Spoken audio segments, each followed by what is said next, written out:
Terima kasih pemirsa, Anda masih bersama kami di Seputar Bali. DPD Perbarindo Bali bekerja sama dengan Otoritas Jasa Keuangan atau OJK melaksanakan sosialisasi POJK bagi para insan BPR se-Bali. Melalui kegiatan ini, seluruh BPR dapat memahami dalam penerapan program anti pencucian uang dan pencegahan pendanaan terorisme. Jadi ini nunggunya udah agak lama gitu ya, nggak apa-apa. Menurut Sekretaris Perbarindo Bali Ketut Komplit, kegiatan ini sebagai media untuk mensosialisasikan POJK nomor 12/POJK.01/2017 tentang penerapan program anti pencucian uang serta pencegahan pendanaan terorisme di sektor jasa keuangan. BPR sebagai jasa keuangan yang bermodalkan kepercayaan jangan sampai menjadi tempat pencucian uang atau money laundry oleh pihak tertentu. Untuk itu, para insan BPR untuk lebih teliti dan mengetahui profil dari setiap nasabah BPR yang masuk ke BPR tersebut, seperti adanya transaksi yang mencurigakan, sehingga dapat menghindari resiko yang mungkin terjadi, baik itu resiko reputasi, resiko hukum, dan resiko operasional.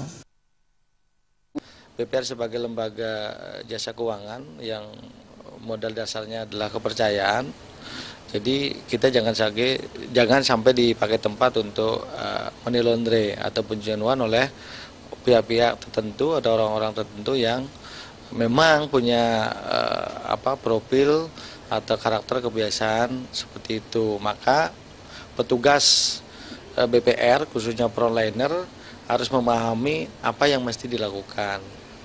Nasabah yang bertransaksi selalu BPR itu mengantisipasi risikonya, apakah risiko reputasi, risiko hukum maupun operasional.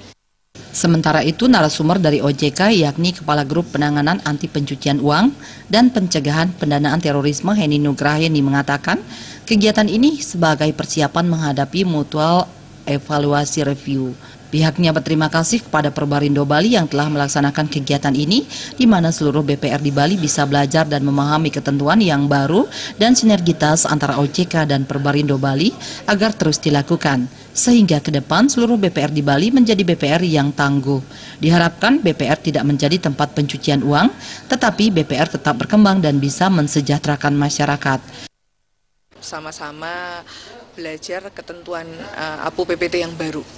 Nah, ini kita berharap nanti sinergi antara Perbarindo dengan OJK nanti bisa tetap berlanjut supaya sama-sama nanti BPRS jadi BPR yang tangguh untuk bisa menghadapi mutual evaluation review nantinya. Lebih jauh lagi kita ingin berharap outcome-nya BPR ini adalah mensejahterakan masyarakat di sekitar. Sosialisasi yang berlangsung selama 1 hari ini diikuti sekitar 170 orang yang berasal dari perwakilan masing-masing BPR yang ada di Bali. Kegiatan juga dirangkaikan dengan Hari BPR dan BPRS Nasional pada 21 Mei mendatang. Bayudi, Bali TV.